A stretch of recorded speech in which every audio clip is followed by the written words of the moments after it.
turn off our video? I mean, if you want to, I don't know. What do you think, Carrie? Do you think we'll have enough bandwidth through the UD, or should we have folks turn it off? Yeah, I think that we're okay. If for some reason you start to have issues on your end, it might be helpful to turn your video off, but I think right now we're probably all right. And the program that we have scheduled tonight, it should be pretty light on the bandwidth, I would think. So perfect. All right. Then with that, we will go ahead and get started. Assuming that my slides advance here. Well, here actually, I'm going to stop for a hot second just so folks can see me, so I'm no longer a disembodied voice. So good evening, everybody. My name is Madison Walter. I am the Urban Ag Coordinator for the Newcastle Conservation District, and I also am the chair of the Delaware Urban Farm and Food Coalition's steering committee, and it is with great excitement that I welcome everybody to our Urban Ag session as part of Delaware Ag Week. So we are in our 9th Urban Ag session, which is very exciting. And we, want to, just extend a warm welcome to everybody who took the time to join us to hear from Kendra Hoffman of LadyBug EarthCare, who is our keynote speaker for this evening. We're going to, go ahead and get started. I'm going to pull back up my slides here in a second. Like I said, I just wanted to give sort of an in-person hello and welcome, as well as take an opportunity to introduce the rest of our steering committee members.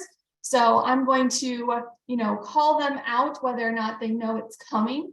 So they can give a little wave or, a Zoom reaction, just so you can identify all the hardworking folks that, work together to bring programs and the coalition to life. So we of course have Carrie Murphy, who, as you might have heard earlier, is going to be our tech support for this evening. So if you have issues, find her name in the chat and she can get you all sorted out.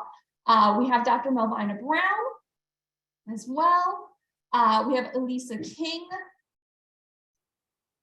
I think I saw Elisa on.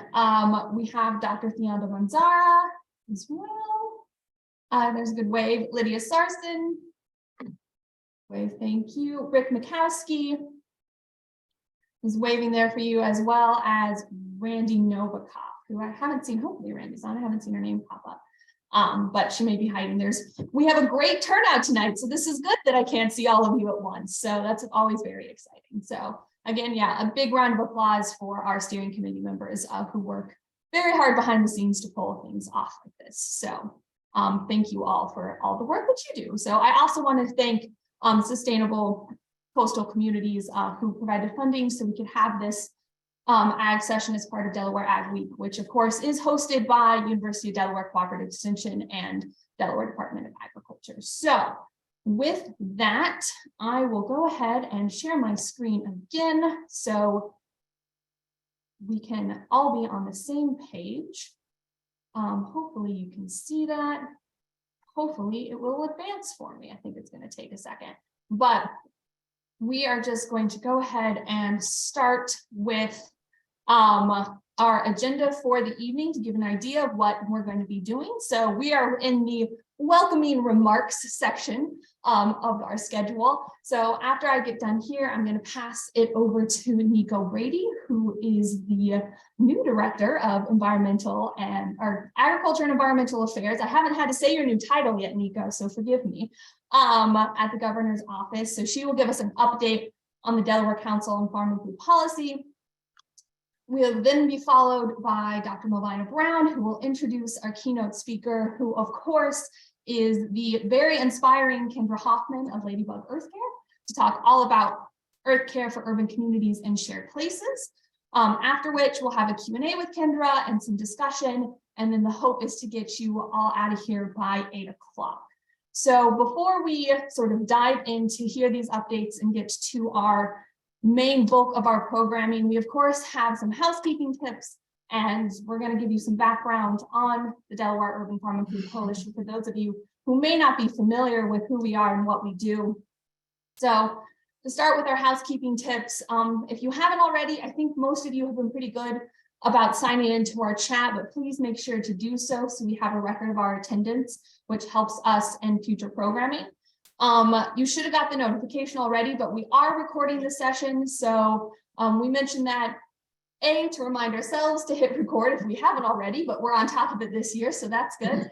But then also to remind all of you that after this session is over, we will be posting the recorded version on our website, so you can go back and view it and reference it later. So we will make that available. As we mentioned, if you, for any point in the evening, have issues, you need some tech support, you can message Carrie. This is her number as well. Feel free to text and call her. She's very graciously offered to fill that role. So if you need her, she will be there. And then also want to mention that in the following days, after our session, you will be getting an email from us with some follow-up info, including a link to an evaluation, which we would greatly appreciate if you would fill out for us. We really do look at those and use it to inform the programming, not only for urban ag sessions of the future, but other programming throughout the year. So we do really appreciate when you take the time to fill that out. Final two housekeeping items. Please keep yourself on mute throughout the program, so everybody has a chance to hear our speakers and get the most out of our session and our time together. And then we know that you will all have questions. You will have inspired thoughts from what Kendra has to share with all of us. So how we're going to do it this evening, and we can have a reminder when we get a little bit closer, is that we will ask you to submit all of your questions via the chat throughout the session together. So Kendra's team will be working on collecting those and feeding those to her, which she will answer at the end of her presentation. So if you have a question throughout, just drop it in the chat and then we can get it addressed at the end. So we will cover that. Steering committee, did I miss anything that I should tell these lovely folks before I go on? All right, I'm seeing positive thumbs up. All right, so with that, as promised, to give those of you who are unfamiliar with the Delaware Urban Farm and Food Coalition, or DEUFFC, or sometimes just the coalition, because the full thing can be a bit of a mouthful, to give you an idea of who we are and what we do and why you should continue hanging out with us, besides the fact that we talk about vegetables and food, which is always good fun. So to give you some history and background, that the coalition was started in around 2007. It came out of a different working group that was working in Wilmington.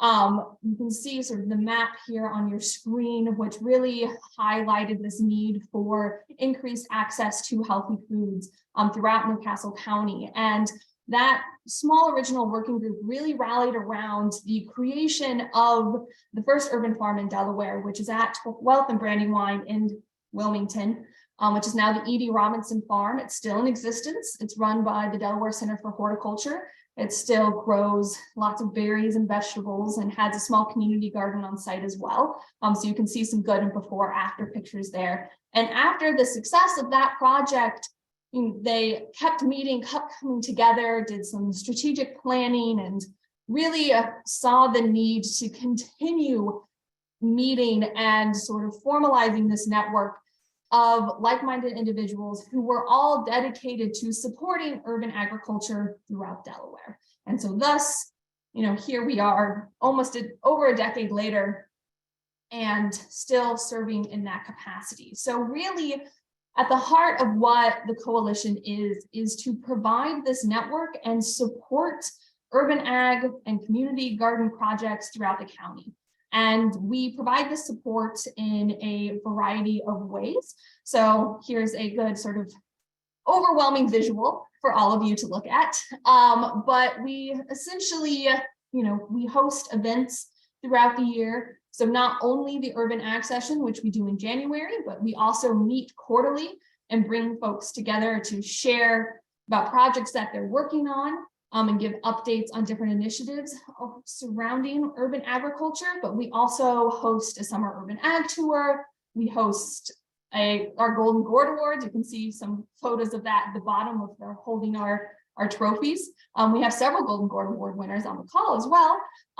We have in March, we have a networking and resource fair for community gardens. So we just host, various events to get people to in the same room to start sharing ideas and build off of the work that everyone is doing. We also have various subcommittees. We have 3 active right now. We have the governance committee, which handles internal affairs. We have our policy committee, which is working right now on urban ag zoning restrictions and codes throughout, specifically in Wilmington, but looking at the state as well. And we also have our community garden committee, who works on addressing the needs of our community gardens throughout the state. Or throughout the county, excuse me. So we have those are always open to, new members. So if you want to get involved, that's a good way to do so. We also work on sharing resources with one another. And one of the major ways that we're starting to do that is through our new website, which we launched in May, this past May. And it's something that we talked about at the Urban Ag session the year before to get feedback. And I didn't mean to do that, so let me try that again. And so I'm going to just give you a quick rundown for those of you who have not visited our website yet. So when you come to our website, this will be, your one-stop shop. It's DEUFFC.org. So on your homepage, you can see all sorts of upcoming events. Calendar looks a little sparse right now because it's January. So folks are just starting to get their schedules out for the upcoming season. But Patty, yes, if you're trying to show us the website, we can't see it. Oh no, that's not good. It's just, it was still stuck on your slide. Let me try again. Thank you for letting me know. Can't see that either. That's my notes probably. Hold on. Sorry, technical difficulties. I was doing so well, folks. I was on a roll. There you go. You're back on track. Now we're cooking with Crisco. All right, here we go. See, this is my role, is really to absorb all the bad tech juju. And so the rest of the evening will be perfect. This is what's going to happen. My prediction. All right. This is what our website looks like. Couple of things I wanted to highlight for all of you is one, you go to our resources. We have a resource hub, which is where we collect all sorts of useful things. It's divided by different types of urban agriculture, whether it's community gardens, urban farms, school gardens, etc. And you can see throughout here, we have a bunch of links to different types of resources that might be relevant to you, but including a whole section on different types of assisting organizations that might be useful to you, all local people that provide, whether it's funding or education or, things like that might be useful to you. So, you can see here that Delaware Center for Horticulture, even related to what we're going to be talking about this evening, just released a, new resource on building resilient landscapes through specialty crops. So, things like that as people release them, we try to collect them all here. So you have a one-stop shop for all of those resources. There's also places to find local job listings, funding opportunities, etc. But this resource hub is only as good as the resources that are on it. And so what I also wanted to highlight is that you go over to get involved. There's a place where all of you who are doing the hard work, that are out in the community, who are generating all of these things, can submit your resources. So whether it's an event that you think that this audience might be interested in, you can submit that so we can list it on our website, include it in our newsletter. You can share resources, whether that's educational, it's a job opportunity, it's a volunteer opportunity, there's a place for you to do that. And then you can also share your project with us. So we have an urban agriculture projects map that keeps track of different community gardens, urban farms, and the like throughout. Right now, it's mostly Newcastle County. We're working on expanding, but so there is a place where you can submit all of that to help make this website the most useful and the most beneficial to everybody. So this is also where you will be able to find your recording of the Urban Ag session in the following days. We will keep it up here as well for reference to it. So with that, just a few final notes of, please do, check out our website. You can sign up for our newsletter there. On March 15th at 4 p.m. will be our next quarterly meeting. So information about that, you can find it on the website, so you can join in if you want to stay involved with us. You can also like us on Facebook, the only social media we have at the moment. So if you are a Facebook or social media person, you can follow us that way as well. So with that, I will conclude my opening remarks, and I will pass it over to Nico to give her up. Thank you, Maddie. I am going to attempt to share my screen. Okay, and presentation mode. Am I in okay, there we are. Okay, so thank you. Can everyone see my screen? And I'm in presentation mode. Thank you. So I just want to say thank you again for the coalition for inviting me to speak and provide an update for the council every year at this Urban Ag session. So I really appreciate it. Again, my name is Nico. In addition to my official role with the state, I also serve as part of the executive committee to the Delaware Council on Farm and Food Policy.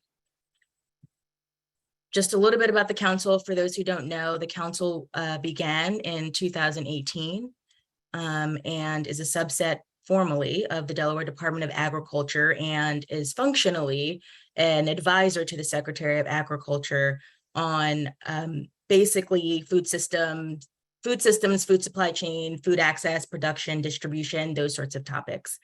The primary function of the group is to offer knowledge, information, and general strategy around food that helps to coordinate and improve the capacities of a variety of outlets and organizations, including state agencies, public officials, so our legislators and others at the local municipality level, community members, and just generally organizations. The council is a project-oriented group, and we do have quite a few initiatives underway, and our members in their own roles continue to be a resource and sounding board to provide guidance to local, state, and regional initiatives as well. And again, just on the right-hand side, these are just the pillars really of our group, and continuously just striving primarily to advocate for and support local farmers and making sure that there are viable markets accessible to farmers, and also making sure that Delawareans have access to nutritious food and can find that locally, and generally diminishing vulnerabilities, and I think maximizing capacities around our food system is really the mission of our group. You'll see our website, farmandfood.delaware.gov, and that's where all of our materials and updates on our initiatives, one of the sort of consolidated landing page. So our annual reports, our annual meetings, all of those things are there. We do have a data platform, the Delaware Food Resource Connection, which is also accessible on our website. And then the email to contact members of the council is there below as well. I always like to just share this slide of our membership. So the group is made up of 15 members total, and that's pretty much where we max out at because we are a very much project-oriented group. It's easy to be nimble in that way, and the smaller we are, I think the easier it is to hear from a variety of perspectives, but also get some things done. So below, broken down, and so these are the organizations that our members represent, and you can just see the variety there. And then broken down below are just the sectors specifically that our members represent. And a lot of members on the coalition, well, a few members of the coalition are also members of the council. And just going into some of the methodology of the council and how we approach our work, basically using the 3 strategies on the left, so social determinants of health, policy, systems, and environmental change strategy, and then really driven substantially by data and data analysis, and really aiming to get to the outcomes of improving and addressing access and affordability issues, sufficiency of what's available. We know there's a lot of work going on in the state, focusing on dietary changes and culturally appropriate foods. Quality and variety is very important, and then eating patterns, and just working closely and making sure that different programs and initiatives are focused on in that area as well.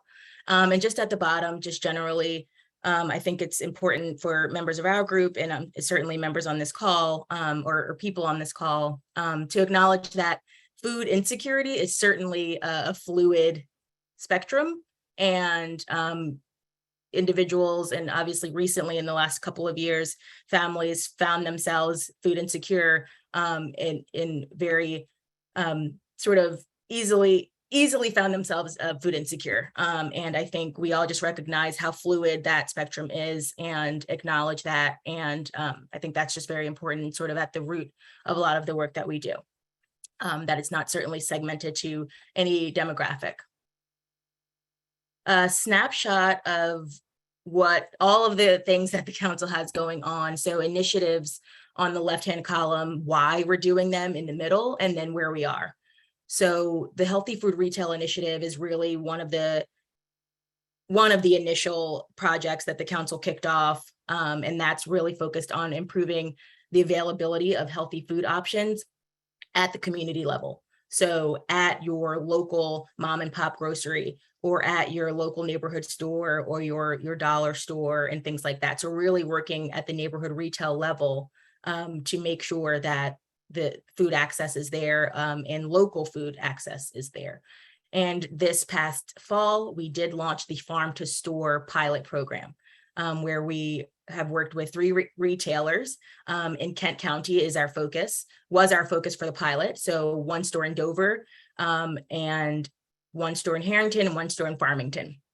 And so worked with 3 retailers who are thrilled and will stay on with us again for the next season, and 1 farmer that we worked with out of Seaford, Delaware, to supply those stores. So really proud of that program and finally getting that off of the ground.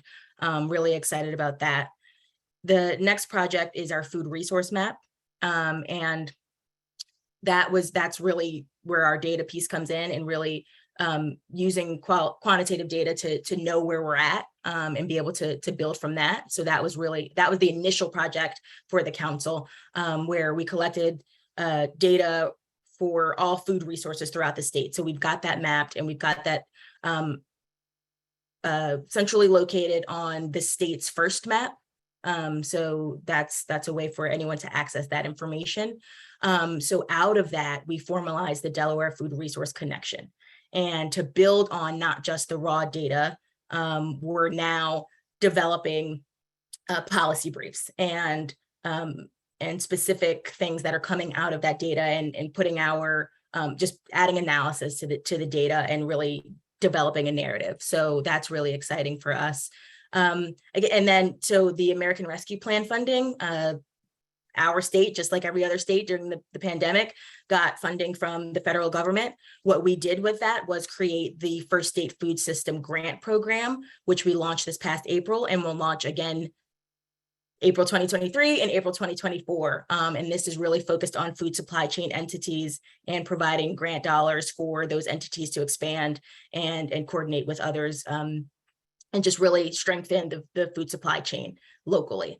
The annual meetings, these are one of the big pieces for the council, is to help coordinate and help provide a forum for conversation, I think at the very basic level. And one of the ways we do that is through our annual meetings.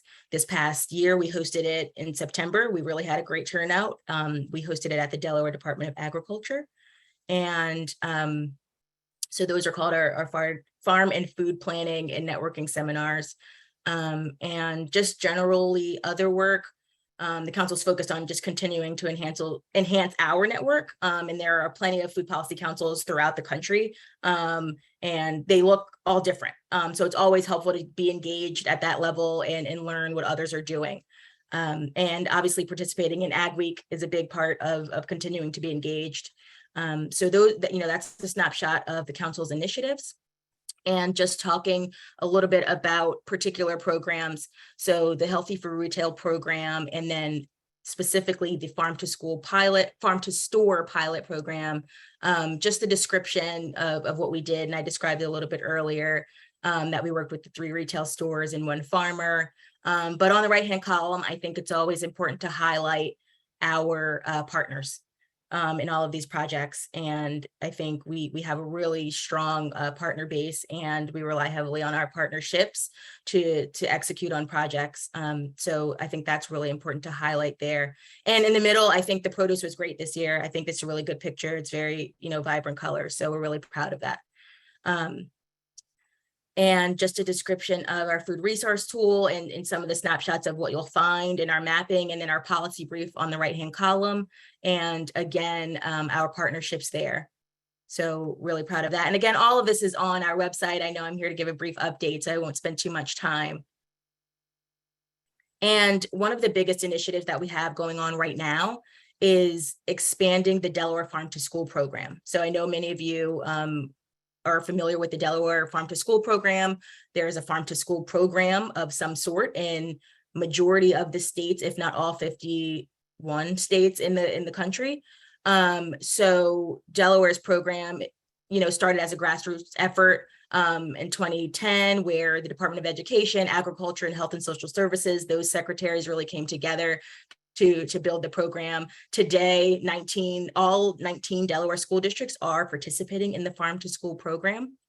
And recently, certainly with the funding from the federal government and other resources, our council, through the Farm to School Committee, which is a subset of the Delaware Council or Farm and Food Policy Council, has recently started to expand the actual Farm to School program to reach different outlets besides schools. So we're talking about charitable nutrition programs, and retail stores and restaurants specifically are the 2 areas that we're looking to focus in and venture into now. So I mentioned before the farm to store pilot, and that's one of our sort of new spin-offs of the Farm to School program. So just highlighting the First State Food System grant program again, and just wanting to highlight again our partnership. We did accept applications online and reporting for that grant program online, and we work closely with the Delaware Community Foundation to do that. So just a highlight there. And we were able to spend money this year across 14 projects throughout all 3 counties. So that's something that we're really proud of as well. And again, all of these details are on our website.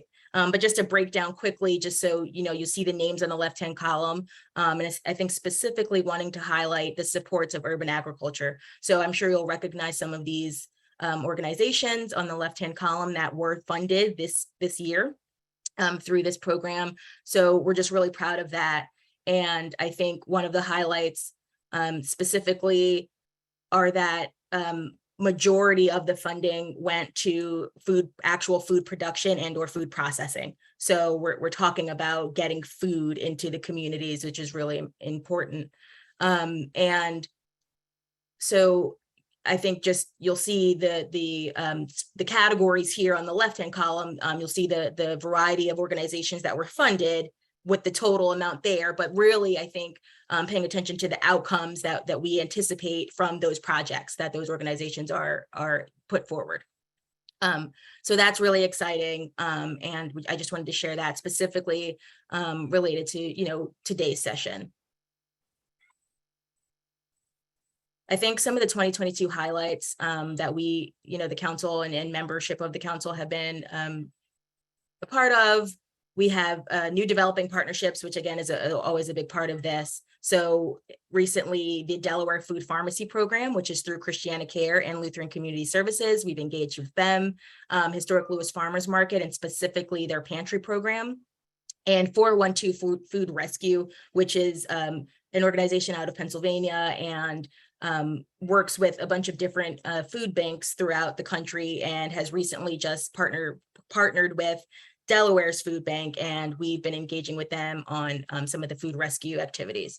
Funding awards, which I mentioned, we did receive $2 million in ARPA funds through the federal government, which were created the grant program, $900,000 through USDA's newest initiative for food supply chains, which is the Local Food Purchase Assistance Cooperative Agreement.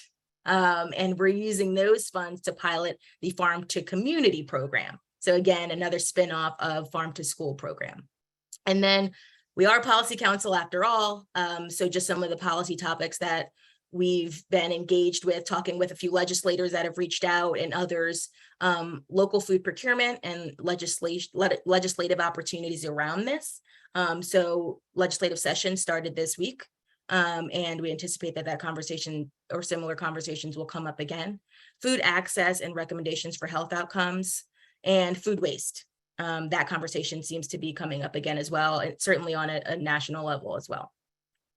And this is a big dump, but I sort of categorized it, but these are just highlights of this past year's annual meeting. And it's always helpful because we get such a breadth of participation, folks from different organizations. So we always like to capture some input and just get folks, get their thoughts and get what their priorities are. So we just broke it out, and I'll just let you, just read a few of these, and certainly we can share the slides, but just broke it out into categories and asked specific questions. I feel like a food hub conversation comes up a bunch. So that was one of the questions, sort of comes up every year. What's needed for a successful food hub is one of the questions, but we always just like to make sure we're capturing information from participants at our annual meeting. Okay, I think that's my last slide. So just things coming up. Again, I mentioned cycle 2 of the First State Food System Grant Program will open in April. Just a little bit of what we're looking for projects there on the bullets. And then on the right, and thank you, Lydia, we for putting this together, the council will have its 2023 Farm and Food Planning and Networking Seminar on September 26th at Department of Agriculture. So again, thank you for the time, and we hope to talk with you soon, and please plan to reach out and view our website.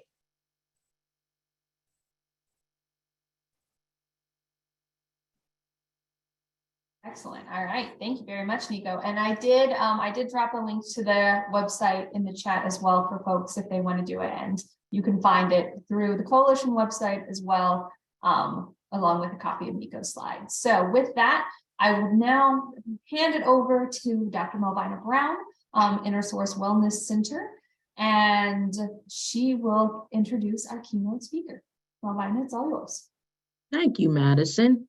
So it's my pleasure, my great pleasure, to introduce our guest speaker this evening, Kendra Hoffman, who owns and operates LadyBug EarthCare, which focuses on ecological design and habitat stewardship.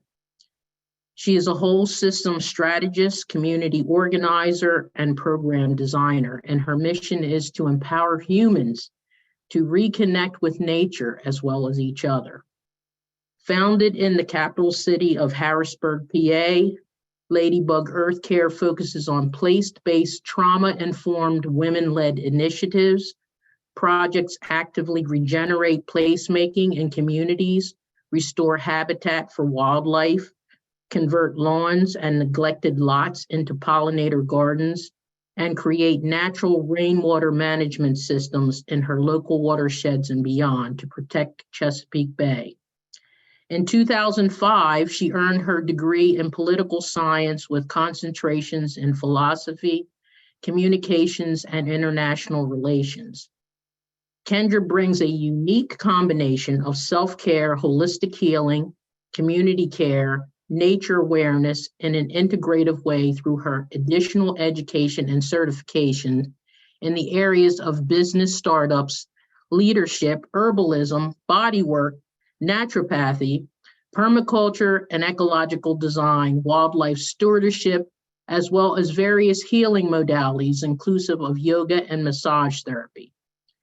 LadyBug EarthCare has partnered with several local businesses, nonprofits, and national organizations, including Waxwing EcoWorks Company, Earthbound Artisan, Ironwood Forestry, Horn Farm Center for Regenerative Agriculture, the Lower Susquehanna River Keepers Association, the Mid-Atlantic Audubon Society, and the National Wildlife Federation to help landowners, renters, and stewards transform their landscapes into beautiful, functional, thriving ecosystem. And when she has the time in between all of this, Kendra is eager to float on the river in a canoe, explore islands with friends, wander off trails, hike with her nieces and nephews, forage for wild edibles, mix medicinal cocktails, and create grazing tables for friends with locally sourced food and flowers. So it's my great pleasure to welcome Kendra Hoffman to be our keynote speaker for this evening.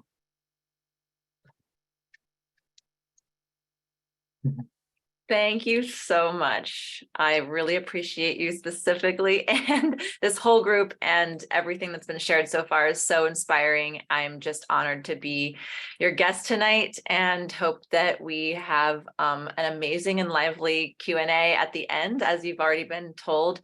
So I'm not going to delay. I'm just going to share my screen right now and start the presentation that I've prepared for you.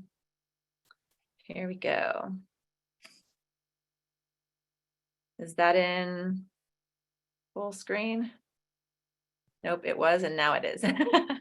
All right. Thanks. So this is EarthCare for urban communities and shared places. And I'm just going to start by sharing with you all what to expect a little bit tonight. And that is generally, I'm going to answer these questions: that what is EarthCare in general, and why does it matter? Where and how do we practice EarthCare? And what's in it for us and our community? And so any questions that you come up with along the way, please drop into the chat and my team will collect them and we'll have a discussion at the end. So who are we? My name's Kendra, as you've been told, and you've already been told enough about me, so I won't linger here. But I did have a little tiny bit to share, which is inspired by the photo on the right where I'm facing the screen. And there's this pegboard of tools behind me, and it looks like a really nice, neat little tool shed. But in reality, if you could zoom out, this is like maybe a 10 by 12 square foot porch that I started my business out of, and and the business and work that I do today is sprawling out from this little tiny center. And basically this is like my house was on a one-way street with parking on both sides, and just embedded in the depths of Harrisburg City. And that's where I grew everything that I grew from. And so I just always like to bring it back to my roots and share that EarthCare and food security and all of the issues that we're dealing with today, I think some of the solutions for the world are found in the smallest and sweetest of places. And that even makes me a little emotional sometimes to remember where it all got started. So thanks for bringing me here. Okay, my longtime collaborator and dear friend is also on the team with us tonight, and I'm just going to let her share a tiny bit in her own voice who she is. Hello, everybody. I'm Morgan. Yeah, I've been working with Kendra on a variety of all kinds of different projects for a long time. And I was bug, but I did work in the field with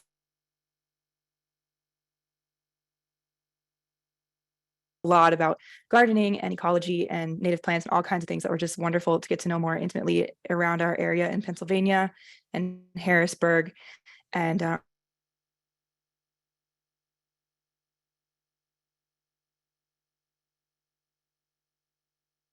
online, some out the newsletter and the website, and occasionally now social media.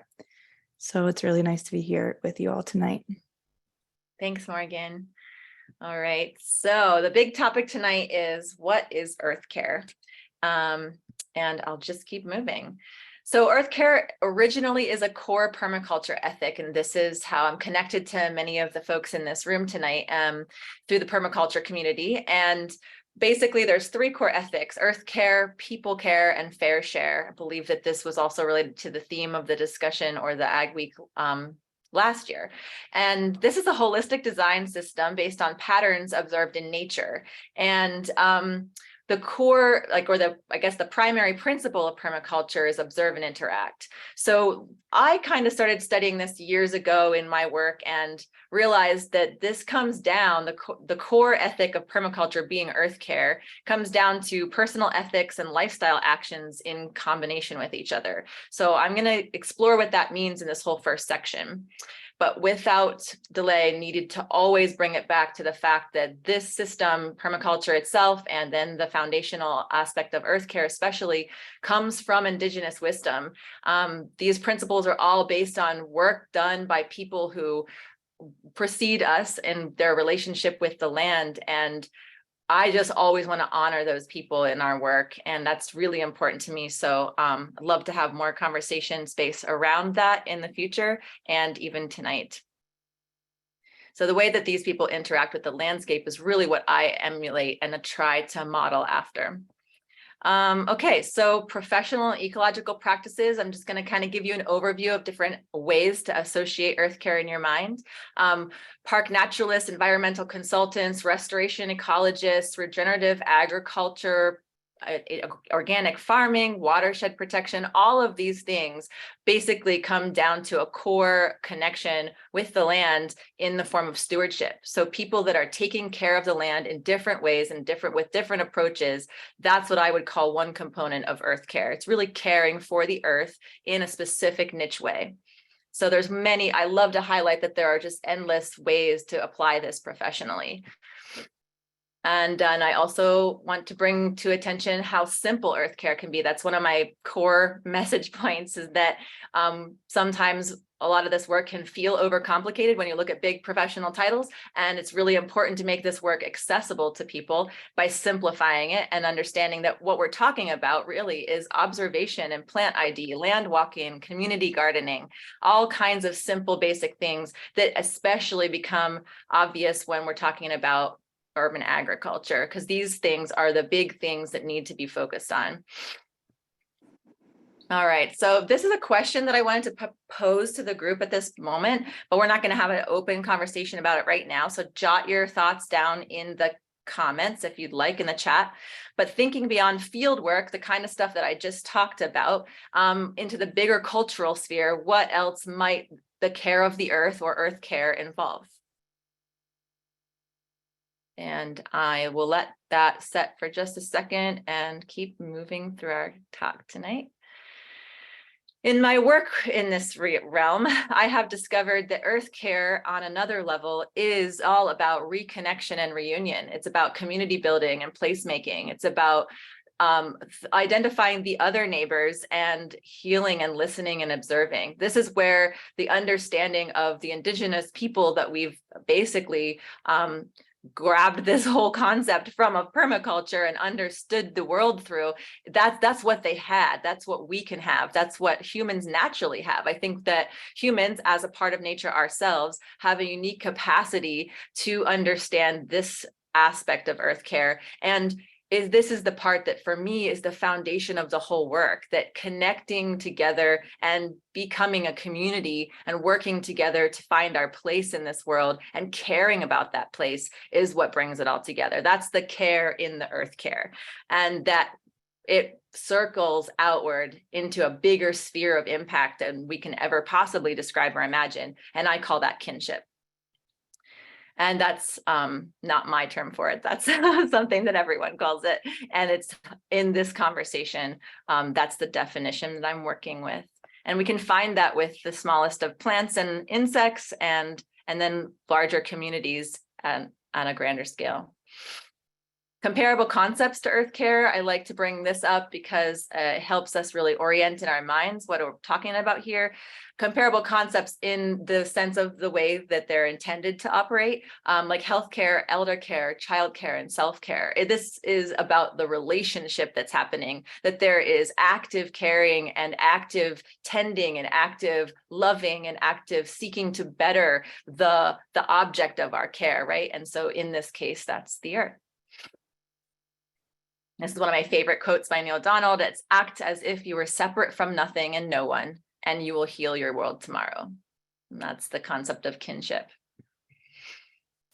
So, as somewhat of a conclusion to this little part, I've defined EarthCare as ethical, ecological action emerging from a connection with nature. And I'll kind of dive into that a little bit more deeply.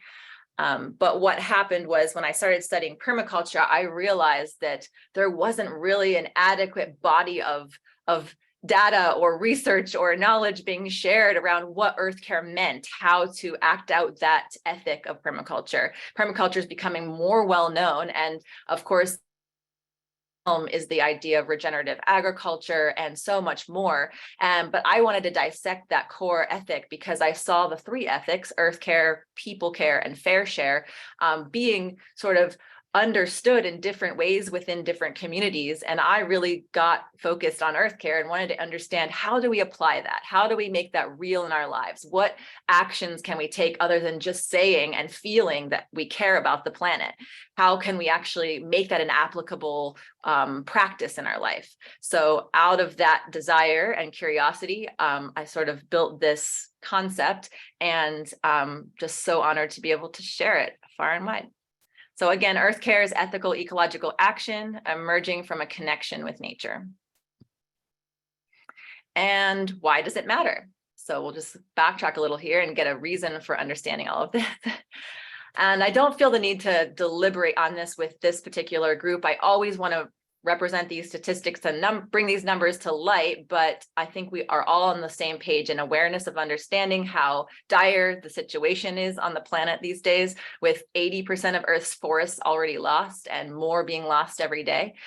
Same can be said about the creation of deserts and, of course, the spread of vapors and chemicals in the atmosphere that really limit our ability to have healthy, nutritious food and lifestyles. And so with that awareness, it's pretty obvious that EarthCare matters. Few more recent updates that we added this summer, tragically. But we're on the same page of why this matters on a grand scale. So another question, I hope to provoke some thought and some comments to collect, are what other problems, aside from these big grand scale global issues, do you see related to this topic for you, your community, and your planet? Love to hear your thoughts on that. And we are planning to save the chat later so that we can go back through and glean thoughts and inspiration and ideas for every next time that we share. So please share ideas when these cards come up. All right, so you and your community really do matter. This is one of my favorite quotes from the Dalai Lama. That is, the problems we face today, violent conflicts. Sorry, I need to move something on my screen here. Violent conflicts, destruction of nature, poverty, hunger, and so on are human-created problems which can be resolved through human effort, understanding, and the development of a sense of brotherhood and sisterhood. We need to cultivate a universal responsibility for one another and the planet we share. I just think that's a really powerful statement. And so, sort of to wrap up these concepts in which I shared earlier about what kinship is in practice and what stewardship is in practice, this is one of my big missions here, is to assert that we desperately need to restore these actions, that kinship is belonging and relating to each other and nature like family.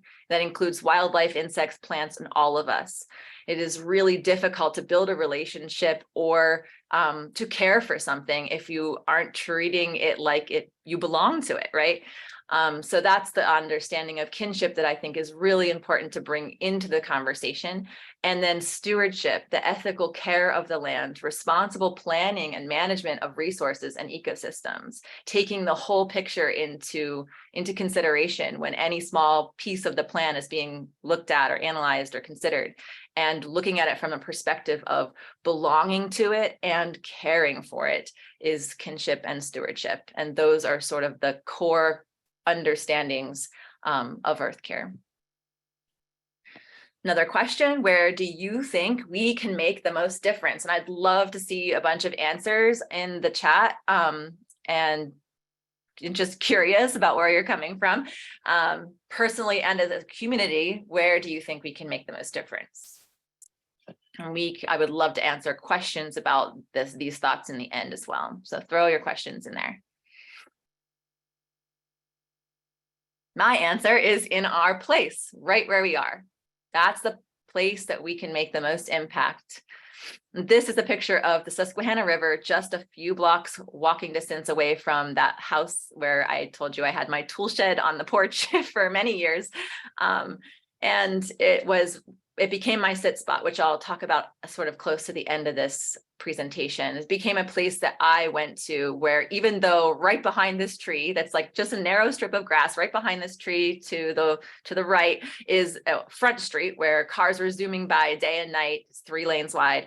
And, but on the other side of that is the beautiful ancient Susquehanna River. And it became a place where, despite the fact that there were the busy sounds of the city buzzing by constantly, which I love, there was also this huge, beautiful, wild piece of nature right there. And it became a refuge for me, where I think there are moments where I went to that river to resolve issues in my life and didn't even realize that was what I was doing. I was just going there because it felt safe and it felt like a place that I could find myself in. And I think that's part of the value of this whole concept and this practice.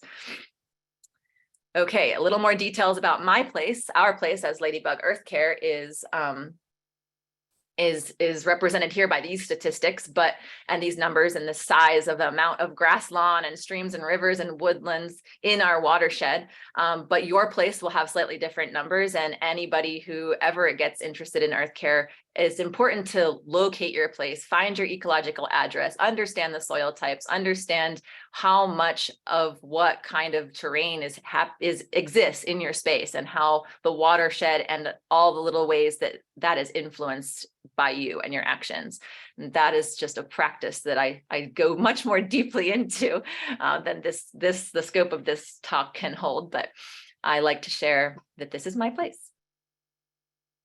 Really important question that connects to earlier conversation is, do we belong here? And I have asked far and wide elders and mentors in various communities that I respect, and I have been told over and over again, yes, with respect, and that it is important to seek out our local tribal leaders and ask them how they would like to operate, especially if we're going into business. But in general, any kind of interaction with the land, I think this is a very valuable step, and it's important that I remind folks of that.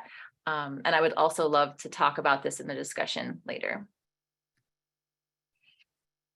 Okay, a little bit more of a zoom in. Why does earth care matter here in my place, the place that I'm focused on? And that, again, is a commonality that we have. We all understand how important this is.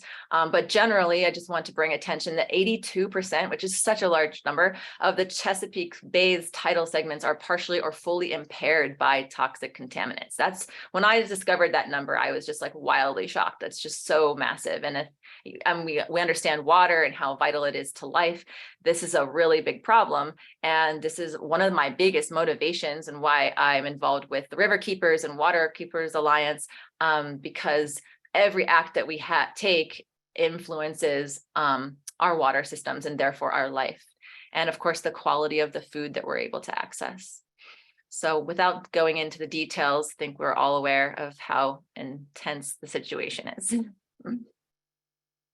All right, and so what are the impacts of ethical stewardship? The practices that I'm talking about. Here's a list of impacts.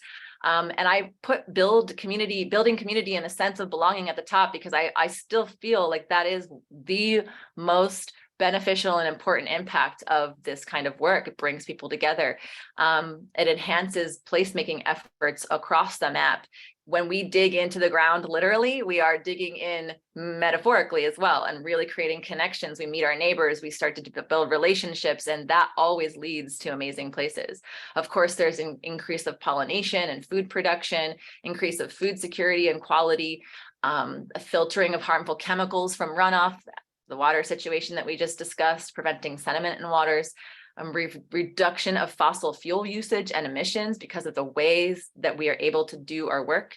Less labor and lower expenses over time is always a great impact. The sequestration of carbon and soil regeneration, increase of biodiversity and resilience, and of course, building habitat for wildlife, all wonderful, amazing things. That's a picture of my shed, by the way, that was on another lot that I ended up building after I spent years struggling in a 10-foot square foot porch with my tools. Okay, so these are two of my absolute favorite quotes. Belonging to a place really matters. We long to belong, says Patricia Churchland. Belonging and caring anchors our sense of place in the universe. Aldo Leopold says, when we see land as a community to which we belong, we may begin to treat it with love and respect. And that is really the core of my mission, if there is a core of it, because I have many aspects of this mission that I'm on. But to understand and see land as a community to which we belong, that it's not just a thing, it's not just a rock flying through space, the earth isn't just a distant thing, it's actually a community that we belong to. And when we see it that way, we start caring for it more and more. I love this picture of a snail with a little house on the back. Okay, this also might be one of the most powerful quotes that I have found, and it has guided my work quite a bit. And this comes from an excellent book, Planting in a Post-Wild World. The front lines of the battle for nature are our backyards, medians, parking lots, and elementary schools. The ecological warriors of the future won't just be scientists and engineers, but will be gardeners, horticulturalists, land managers, landscape architects, transportation staff, elementary school teachers, and community association board members. Anyone who can influence a small patch of land, either directly or indirectly.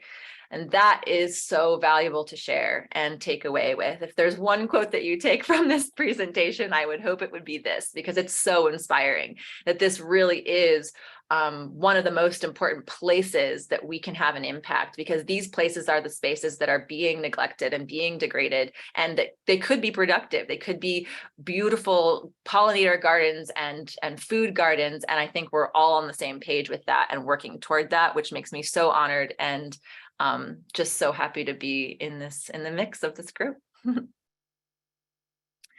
Another favorite quote, and this is the original LadyBug crew, is a group of women that worked together for the first couple of years. Imagine getting to be alive during the vanishingly thin slice of history where we understand the full gravity of the climate crisis and still have time to do something about it. This quote helps me survive those days where I'm falling apart in grief over all the statistics that I shared earlier and how challenging it feels to be working against such a fossil fueled machine, honestly. But this reminds me that we still have some time to do something about it, which is super inspiring and exciting. So what's in it for us? Why are we practicing EarthCare, and what are we how can we get motivated?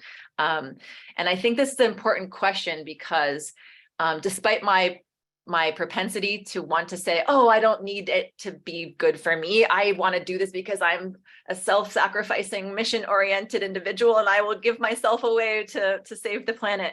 But I think it's really important that we consider about what's in it for us, because it makes it sustainable. Our work is not sustainable if it's not also reciprocal and we're all able to take care of ourselves. So this is a very important aspect. It ties it all together. And it also brings me to one of my favorite things, ecosystem services. This is where urban agriculture, community gardens, and all of the things that we're talking about this week really come into play. Nature gives back in all of these ways. When we take care of her, she takes care of us. There are physical, social, cultural, and economic well-being depends on direct and indirect contributions from healthy ecosystems. So this wheel can be found in a multitude of different representations. This is the most colorful and interesting one that I could find. But ecological stability, community health, landscape resilience, and cultural values are the four main quadrants. And then within that are represented aspects of what ecosystem services are, such as provision of habitat, biodiversity, aesthetics, recreation, education, flood control, climate regulation. These are all things that nature offers us for free. And this is the biggest reason for me to be involved in EarthCare, because I want to be involved with this relationship, right? And then, of course, most relevant, supporting pollinators increases garden abundance. These are pictures from a client's annual veggie garden that we ended up putting a whole pollinator garden around. As you can see, there's like a lot of flowers around veggies, and they reported noticing like a massive spike in their abundance between the year before we came and the year after, which was really exciting and inspiring, that there was like real tangible results in what they experienced in the same exact piece of land in the city after just planting a few pollinator flowers, which was really fun to do.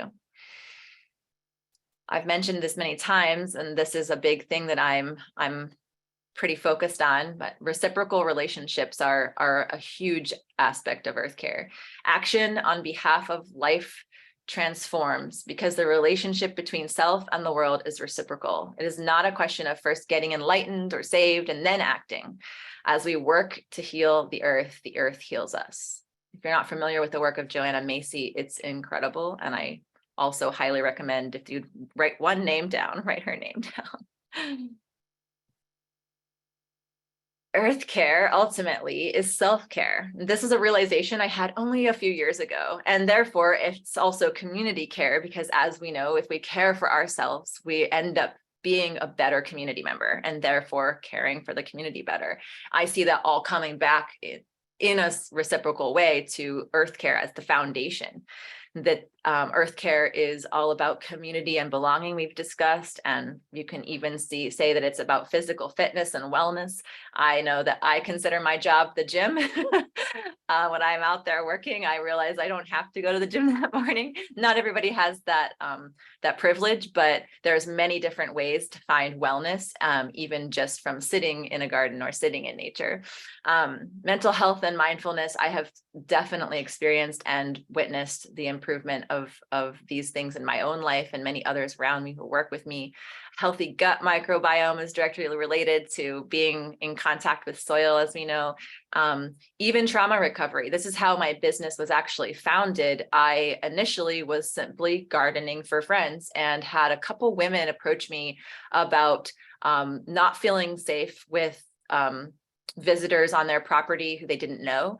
And so I started my business as a private company, only serving survivors, and kept their identities anonymous, and worked with them through gardening, coaching, etc., to find a safer, healthier way to be in their world, which was incredible work. So direct for me in my life and others that I've worked with, I can say that trauma recovery is a huge part of EarthCare, and it also is important to understand it through that lens, because I think that the earth is a being that is one of the most traumatized living things, and that is partly because of our activity with it, and our relationship with it is broken. So restoring that relationship can be a project of recovery, which is amazing. And of course, I find purpose and happiness in this. So I consider these all to be aspects of self-care and the work of EarthCare bringing that about. David Orr says, when we heal the earth, we heal ourselves, in the simplest form of that message. Next here. It's not moving. There we go. All right, so I thought we skipped a screen. Nope. Okay, we're good. Placemaking is a really valuable piece of this conversation. London First says it is now widely accepted that well-designed, well-managed places deliver economic, social, and environmental benefits, and that placemaking goes far beyond the quality of pavements or street furniture. By activating the spaces in between buildings, we can build community, Gensler says. This is a really important piece of my work, as was mentioned. And that is the sense that we are really establishing a sense of belonging. I think actually the next screen or another screen talks more about that. We're establishing a sense of belonging, which makes us feel more motivated to be in that space and more motivated to take care of it. We're motivated to participate with the programs, activities, and people around us. And that, for me and for what I've seen, it really starts with a connection with the earth and the place itself, not walking through the streets and sidewalks as if they're just a part of the journey when the destination is over there, but belonging and being in the space and tending it and caring for it. This quote I love by Barris Gensel: urban farming is very important for people here because the city has lost its connection with nature. And in this quote comes from a bigger conversation about this concept that the city as an entity, as a concept, has generally in modern life, in the progress of humanity, but is the thing that has lost connection the most with nature. And so this conversation is all about bringing urban agriculture back into the focus of our work in cities. When you buy fruit or vegetables, it's just that, a product. For kids and us, we wanted to reconnect this with the amazing process of growing plants. People need this. Urban farming connects people with their roots. In this way, it's also educational. So not just the idea of like buying fruits and vegetables or providing healthy food, but also having people involved with the growing process is key to this whole concept. And then, of course, I always like to include this slide about returns on investment, that as we spend money and time and energy in this work, in gardening and in planting pollinators, whatever it is, that we're actually able to see a return on that investment. And it's a very clear, obvious one. In my business, I keep track of that more numerically, but in the effort of making this simple, it's simply just the reduction of time wasted tending things that aren't returning on our time, right? So a lawn barely, and this is, something that's more relevant to certain areas, more suburban areas or areas in urban cityscapes that have small lawn spaces, but mowing and other kinds of plant maintenance, especially when we're maintaining plants that don't bear food, that is time invested that isn't returning to us. So I just love to say, let nature grow your food, save time, money, and energy.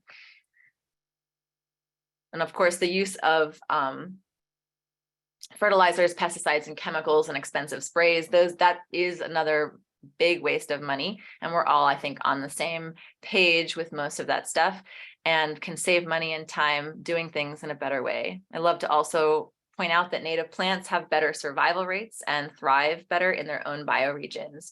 So finding food-bearing native plants is one of my biggest goals. All right, so what can we do? We can begin by doing small things at the local level, like planting community gardens or looking out for our neighbors. That's how change takes place in living systems, not from above, but from within, from many local actions occurring simultaneously. I love that quote. It's really what my whole mission is about. It's doing small, simple, easy local things like planting gardens, like connecting with neighbors over the fact that this bird visits this tree every day in the morning and has this song. Really understanding the language of nature and understanding the fact that that brings us together and is one of the most inspiring aspects of my work. So at this point, I've got a list here of urban earth care actions, things that are accessible and doable in all kinds of shared spaces and settings. And we developed a checklist, which I'm going to let Morgan share a little bit more about. And a link will be popped into the chat so that you can grab this checklist for free. And there's a lot more on the checklist than just this list. And I'm going to take a step back and just check out the document that my team has been loading your questions into. So at this point, if you have any questions or any other thoughts for discussion, pop those into the chat and they will be pulled into the document. I'm going to look at that really quick, let Morgan share with you about this and a few other things, and we'll come back for the Q&A.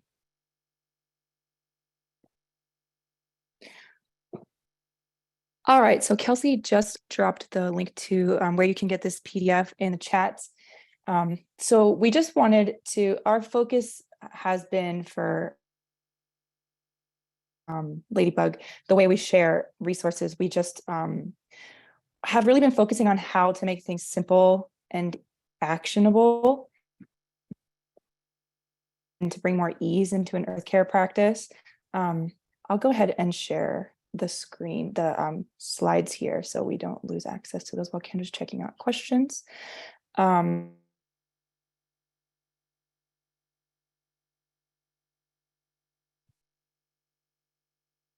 ideas that you can also feel free to share with your communities about how to start bringing into the spaces where maybe it's a little harder to find green space. And we've heard that from different conversations we've had.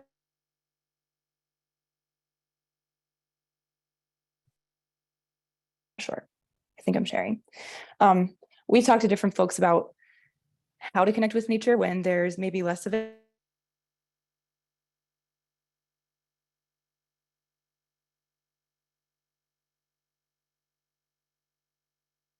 Relationship, which is what we think is the most important. It's hard to hear you. You keep going in and out. Oh no. Okay. Maybe if you turn your video off, Morgan. Oh, how about this? I will turn my video off. Let's try that. Is this better? Is it better? A little bit? Yes, so Maybe far. just, talk a little bit more and we'll see if you cut out. Okay. Okay, thank you.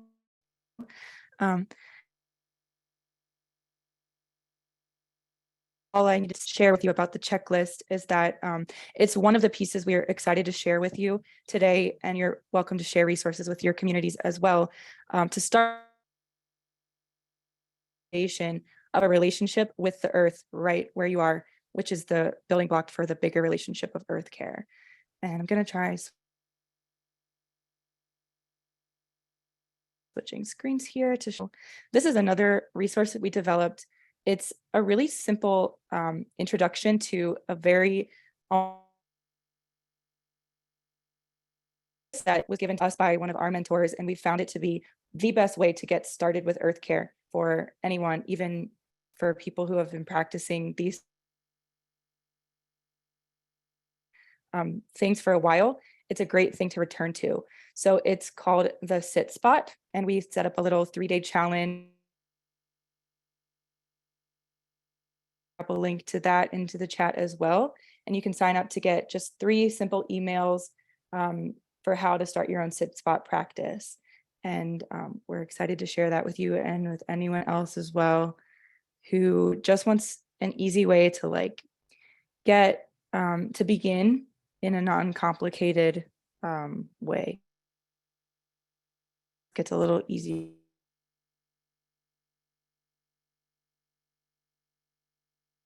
Is we have created an earth care calendar. So if you or anyone else you know is interested in kind of the next step up in earth care, we have a 12-month calendar. It's got beautiful native plant photos and pollinators, birds and wildlife from our local area around the Chesapeake Bay watershed. And we're really lucky to have gorgeous photos. It has checklists and inspiration, guidance for different earth care activities you can do throughout the year. Again, on a small scale, right where you are. You are also encouraged through the calendar to just observe a lot. That comes back to the Sit Spot. The first principle of permaculture, as you might know, is observe and interact. So we focus a lot on that with earth care foundation. And so the calendar provides tips and guidance for how to start with an observation practice, how to plan, and how to even implement some projects. We've got some guides for things like sheet mulching, creating new gardens, converting lawns, where to get resources, and all that kind of stuff in the calendar. So we're sharing a 25% off code in the chat. You're welcome to pick up a copy or as many as you would like. If you have other people you'd like to share those with as well. And then finally, we also have a newsletter. You can find that at LadyBugEarthCare.com. Sign up for that for tips and inspiration and stories and updates from the Ladybug world and from Kendra. And that's just a place that we like to share actionable tips. And again, we have a focus on simplicity, ease, and beauty and loveliness, and all the fun things about Earth Care. So that's a great place to keep in touch with us. And that's also a pretty direct line to us. So if you have requests for things that you'd like to see developed, resources that you need, we're all about listening and hearing from you about what we can do to help. So those are the ways to get in touch with us. I'm going to stop sharing my screen and we're going to head into the Q&A section here. Great. Thank you so much, Morgan. Okay, so I've been looking at a few questions that were collected. Organizers, I don't need to share my screen. There's no reason to share a screen during this time, right? This is fine. No, you're fine. Yeah. Okay, cool. So I can look at another screen. All right. So the first question asked was how to get the average homeowner to view their property in an ecological way. Most people are disconnected from plants and outdoors. Yeah, that's honestly exactly why we made the checklist. I have a copy of it here with me, but this represents like a lot of the core of what we do now. As I've been moving sort of away from some of the more physical labor and into more of the consulting and coaching areas, I've started to collect and produce more resources like this. And I'm very excited about this one. It kind of brings into a synthesis the answer to this question. And that is through a connection with nature that it can be cultivated in little tiny ways over time. So Morgan just shared that sit spot challenge. That's the core routine that we really recommend for everyone at every level of this work. And that's something that I even still struggle to prioritize, but it's the most beneficial when I do. Basically, what a sit spot is finding a safe place where you can just sit and observe the world around you. And the mentor, sort of John Young, that came up with this concept and has written extensively about it. He went into this practice also from an urban place and writes a lot about how much wildlife is actually in the city, and we just don't notice it because we're not slowing down to see it. And once we take that little tiny step back from our busy lives and we slow down and we just spend 5 minutes a day, even right outside our doorstep in a space we don't think that nature exists, it's there. And that you'll start seeing patterns. And when you start seeing patterns, you are able to build a relationship with that concept that nature is, right? So that is the answer. To get the average homeowner to view their property as in an ecological way, the answer to me is asking them to just slow down and pay attention. Even just sitting on my concrete stoop for day after day, 5 minutes a day, was transformative in my personal path of my earth care journey, because I started seeing a couple of the same birds in the tree every day. And I started noticing at dusk that, this larger bird that I never ended up identifying would fly across the horizon in the distance so far away that I couldn't tell what it was, but it was a pattern. And I started understanding that I was a part of nature. I was in nature, even if it felt like there was more mechanical stuff going on around. And obviously there are parks and gardens and arboretums and nature centers and greenways for that purpose, to help people get out and enjoy the space that they're in. But that is for me the number one way. And there's a couple other suggestions on that checklist for how to get people to see their property in an ecological way. Does that answer the question relatively that was asked? Yep, thanks a lot. Sure, Rick. Another question, thinking on a bigger scale than convincing individual homeowners. What about HOAs, city councils, and county departments? Yeah, that's a huge question that we're actually currently slowly building materials and we're trying to work on having resources more readily available to facilitate the work behind that question. But that's always the scale we're trying to think on, because obviously if you can convince an HOA to do something, then everyone in that neighborhood gets on board a lot more easily. And if you can't, then it's there's a big block. So we have, I have clients and friends and community members that are stuck in HOAs where the leadership does not want to make these changes, does not want to allow them. And that's very frustrating. And they've done little things that they can do to work within that. And then I have clients who are the president of the HOA and they are making massive change.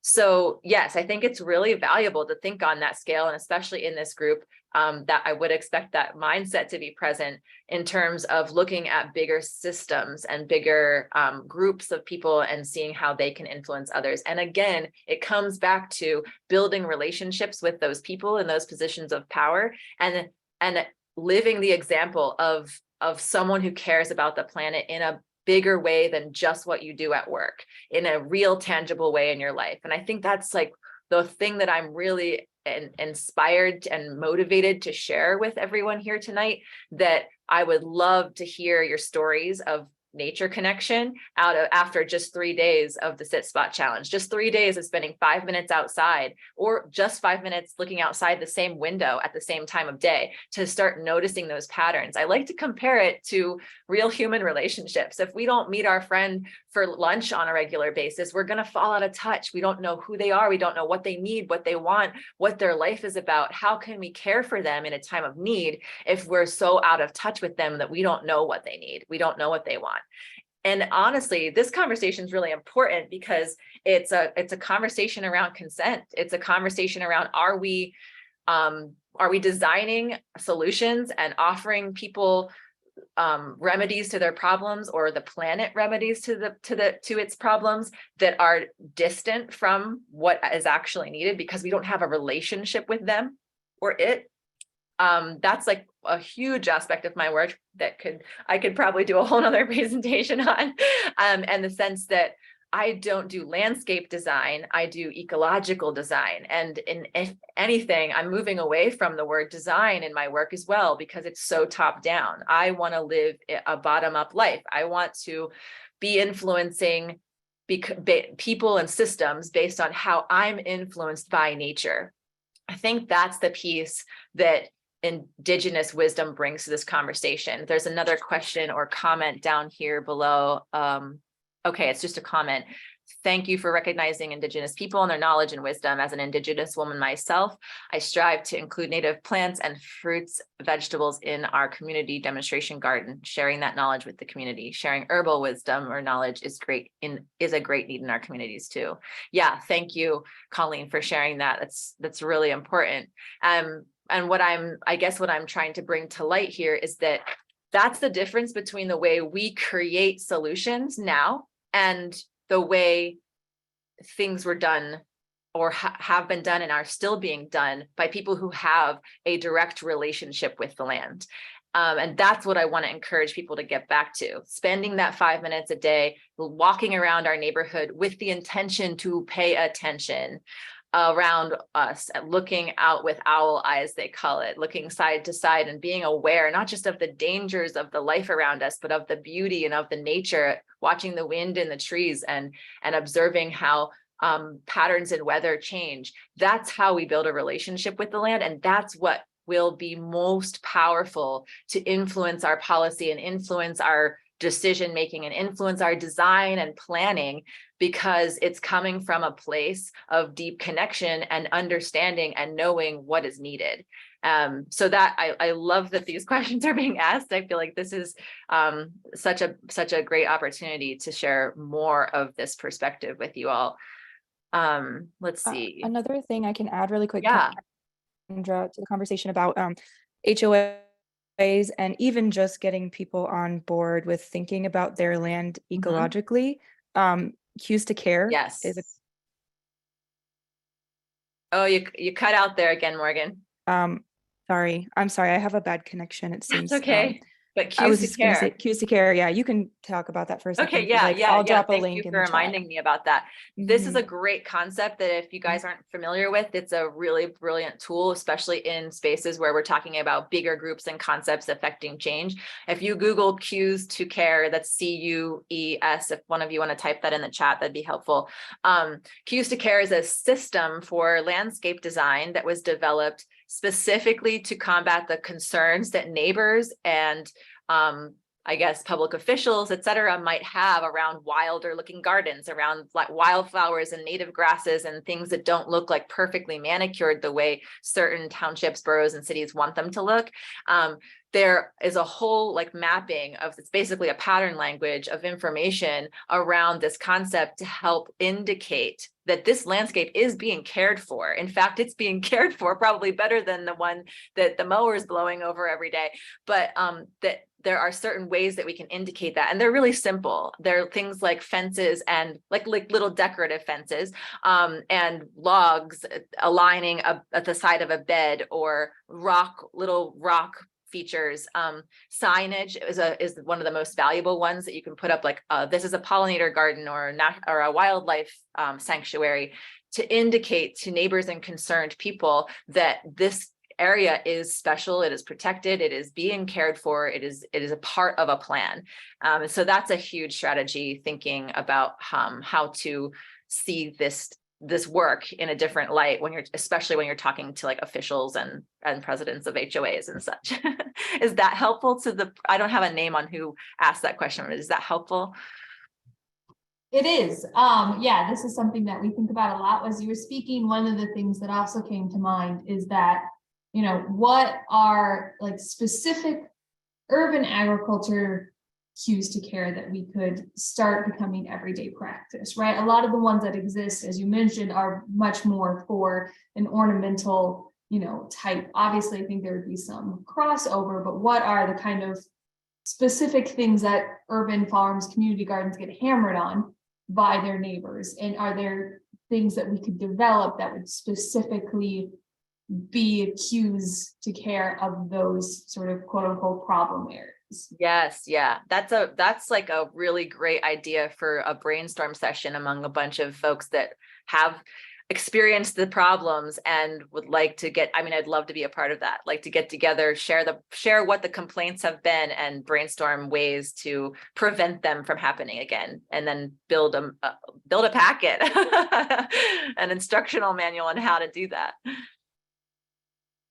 Let's see, there's another question. I think this is also Maddie. Great. What kind of risks, if any, are there when trying to get folks on board by focusing on ecosystem services? Is there a risk of them limiting their view to only what the environment can give to them? How do you navigate that? Yeah, absolutely. This is always something that concerns me. And I think that's, well, first of all, I'm really glad that you're thinking in that way, because so much of what has been done on this planet has been extractive. Like you look at that list of ecosystem services and you see natural resources, right?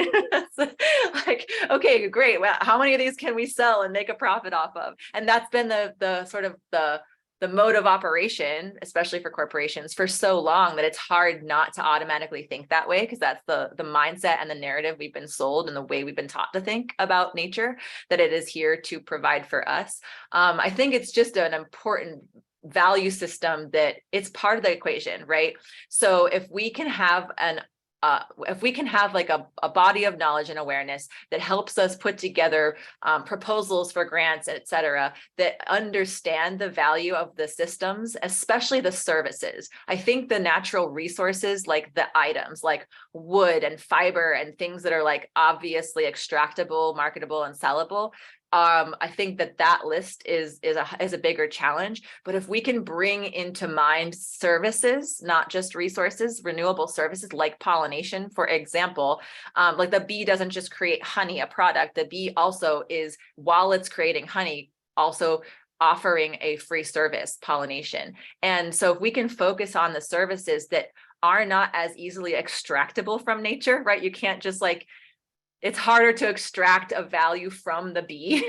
Like you can steal its honey, but how do you steal its pollination service? It's just harder. I think that that's one of the pieces that we can say and defend EarthCare work with, by saying, look, like the only way to get this service is to support it, not to extract it, right? So that's the one thing that I try to focus on in that part of the discussion, where the more, and obviously there's a whole bunch of ways to look at this too, because I think fortunately we're at a point where there has been a cultural shift in a lot of minds that extraction is not a good thing because it's limited in terms of how far we can go with that. So if we're investing in and renewing these resources and these sustainable services in ways that are truly going to impact that service and resource in a positive way, it's clear that it will just come back to us even tenfold, right?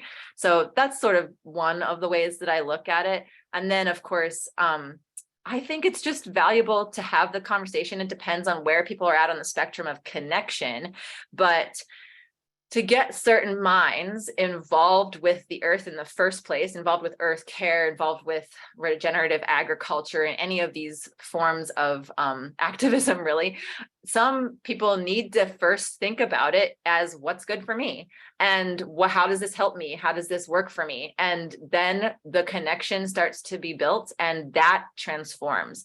I have realized, going from a person that was very much more control oriented in my life than I am now because of my relationship with nature, that wherever the gateway is, wherever the open door is, that's where we go. And so some people need to initially come to this work from a self-preserving place, because the security of their life, their world, their food, their security, whatever it is so at risk or so threatened. And that's not just the way, it's not just certain demographics that are threatened in that way. So I think it's really still valuable to have that conversation and draw people in, and then focus on the connection, focus on, okay, spending time and building that relationship and having that experience. So when you have the experience of being given to over and over and over again, and you start to really see and witness and experience that, it is transformative. And I've seen so many lives and mindsets change through the time that I've been in this work, including my own,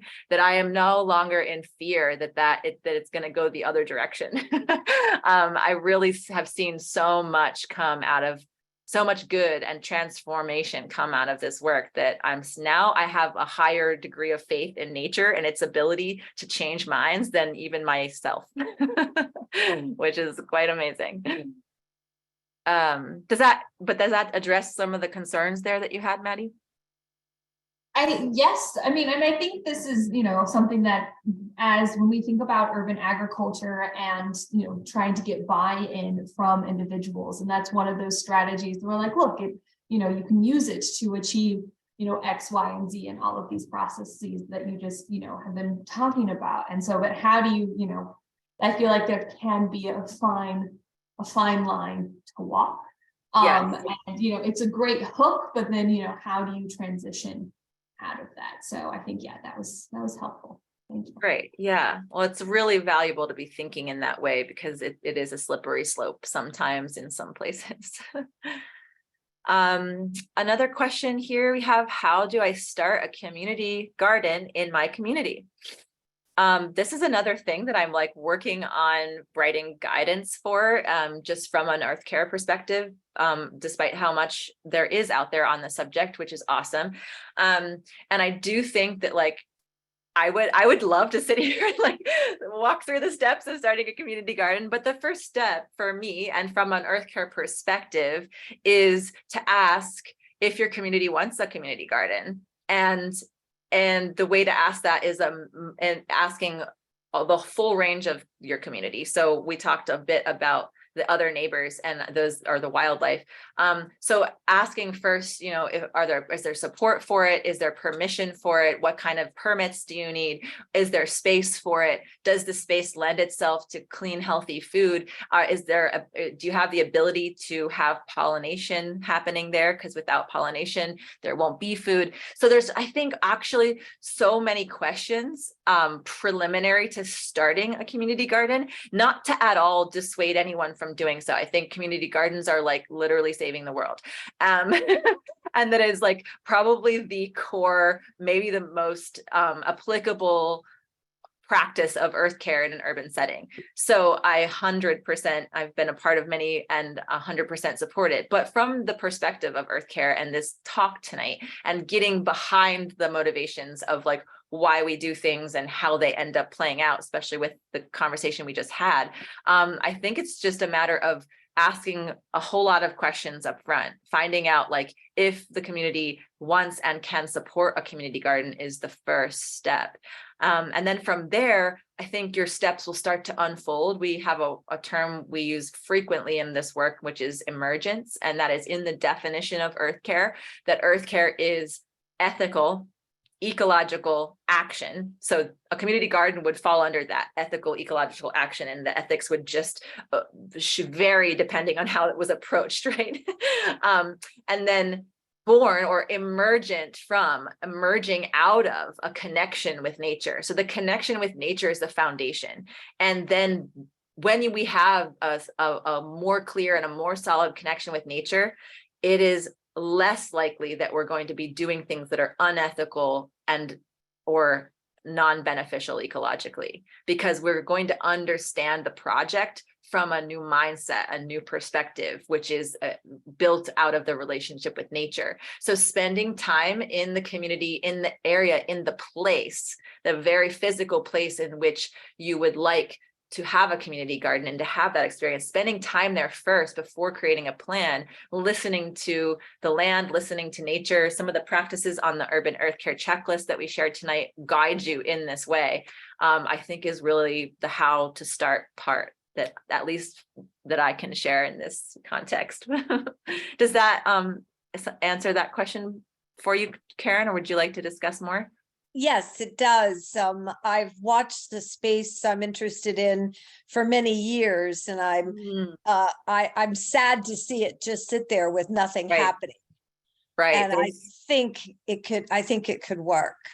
Well, great. That's awesome. You're like already way down the road. And then the next steps, I think, are finding the officials and the people in the positions that can give you permission to do that. And of course, going to the community, the people that live immediately around the garden and then peripheral to that, and finding out if they want one and if they would participate in it. I think in this case, since you're sort of past the like observation and connection phase, the next phase really is build relationship and go from there. And if you have support from the relationships around you, the people that are invested in that community, the stakeholders, if you will, and the officials, then the next steps are relatively easy. It's break ground and throw seeds in. I know there's a lot more to it. Yeah, Thank you. That puts it into a really good perspective. Oh, good. I'm so glad. Okay, let me look back here. It looks like those are the questions. There's a couple conversations, points and comments that I'll just go through and share because I think they could create some good discussion, and then maybe we'll open it for a little live Q&A time if organizers, if you think that that's viable. So a comment here is, I always think it's important to bring the notion of earth care into all conversations. That practice helps make it an integrated part of the process, not an afterthought. Yes, 100%. That is my mission in all conversations. Literally, I don't have dinner with friends without talking about earth care because it's on my plate, you know?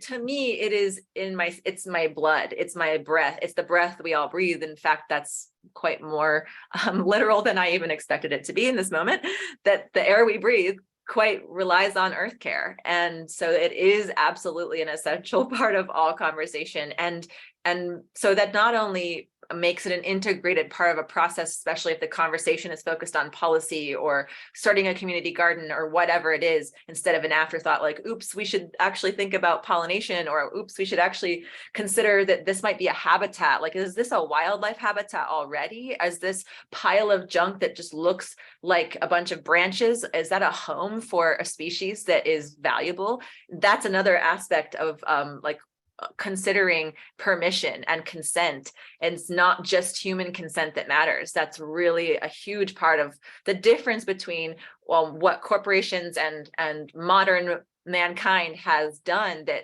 indigenous wisdom is saying, hello, wake up, what are you doing? Because there are other living beings here that matter. Their opinion counts because they're part of our survival cycle. We can't live without the salamanders. We can't live without the ladybugs. We can't live without the bats, you know? So having an awareness, and I understand we can't get like signatures from these animals on a petition for starting a community garden. And sometimes there's displacement due to the accidental misunderstanding of a habitat. And there's also risks involved. Like we can't have, you know, swarms of rodents living next to restaurants. I understand that there's human safety and food safety issues at hand here. So I'm not advocating for like swamps of of habitat around every corner, but I am saying that just paying attention a little bit more in all of the steps of any process dealing with any kind of any part of the land, especially to consider that there are other voices to be heard, and that taking our time, slowing down and giving voice and space to that is what I have learned radically transforms our ability to even make progress. And I think too, considering future generations, getting kids involved, I mean, they're just naturally curious and connected. We have so much to learn from them. And at the same time, we have so much to unlearn about the way we teach and interact with kids that cuts them off from that natural curiosity and connection, which will change the world if we let it thrive, right? So allowing bugs and allowing butterflies to like be part of the conversation actually connects us with the younger generations that are already communicating with those things. And that's another piece of this puzzle that I think is really vital when we're talking about long-term solutions to very big global problems, that we have to understand that the way we approach it now is going to either bring children into the conversation or shut them out, or radically shift the way that they've already understood it. And so that's something I think, yeah, it's a whole nother can of worms, but but valuable, right? And children just understand EarthCare naturally. It's like not, you know, it's not been broken out of them yet. So it's that's a good indicator. Like there are indicator species like salamanders and turtles, and most of the reptiles and amphibians actually are considered indicator species. So when you find them in the environment, they indicate the health of the environment. And the more prevalent amphibians specifically are, because of the conditions that they need to survive in, the healthier the ecosystem is. And I think there's a comparable notion there that children are an indicator of connection that we need to pay attention to and listen to and not shut down. I think we're all on the same page with that, but remembering that they have that connection to nature, and that their curiosity and their distraction and their interest in a bird that flew by is the teacher. That's the moment to capture. That's the moment to say, yeah, whole class, look that way, because that is the language that's going to bring us all back into a healthier relationship with the land. Cool. Another comment here from the list. Problems with a system that is becoming increasingly unpredictable. Humans are amazingly adaptable, but there are limits to how many potentials we can prepare for at one time. Yeah, this is. Maddie, do you want to share a little bit more about your thought behind that? The part of your presentation talking about, you know, what other kind of problems do we, you know, see on the grand scale? And I think ones that are very tangible and real for folks that we work with in our communities is that everyone is noticing all of these unpredictable changes, whether that is, you know, in the weather, whether it's in food prices, whether, you know, there's a million of these things. And when you stack those all on top of each other, it quickly becomes overwhelming. Yeah. And so how do we, you know, navigate, you know, that and help folks? And, you know, one of the things that I think about often is that, you know, we can't do everything. We can't, you know, think of contingencies in all of those areas. And so how do we within ourselves figure out how to prioritize our energy and recognize that others will prioritize differently. And so as a whole, we will cover all of the bases and we don't have to be the one creating the contingencies for everything. Pick one and do it. And I think that's just, it's much easier said than done. But it's definitely something that I think about. Yes, I agree. I think about that a lot. It applies to a lot of my work. There's so much unpredictability in this work specifically, like even just a single week out of the year, the schedule could be Monday through Friday, it's set, we're ready to go to, this garden and then that landscape and then this rain garden. And it rains on the day we were going to do some work with mulch that can't be carried in this like landslide scenario. And so it's constantly changing.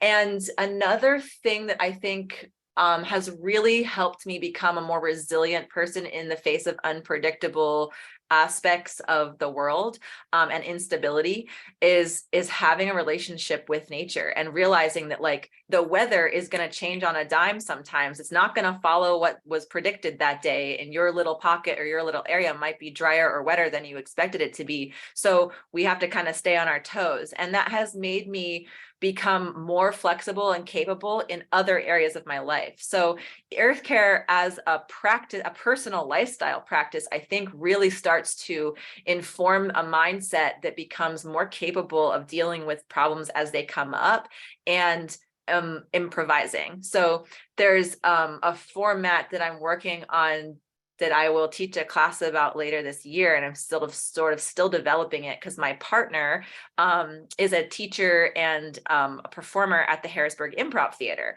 So we do a lot of improv and exercises that are really fun. And there's this whole community that is like into that kind of experience. And it's one of the best communities in the city because the people in that community are actively practicing improvisational relationships. They're actively practicing how to collaborate and cooperate when something happens that you didn't expect, right? So the skills that are coming out of that community are incredibly brilliant. And my partner and I are trying to fuse them with the earth care concept because that is exactly the skill set that we need to deal with climate change and disruption in the environmental systems and all the kind of stuff that you're talking about, right? So I'll give you guys a little sneak peek because it's an acronym that we came up with, and it's the word WILD.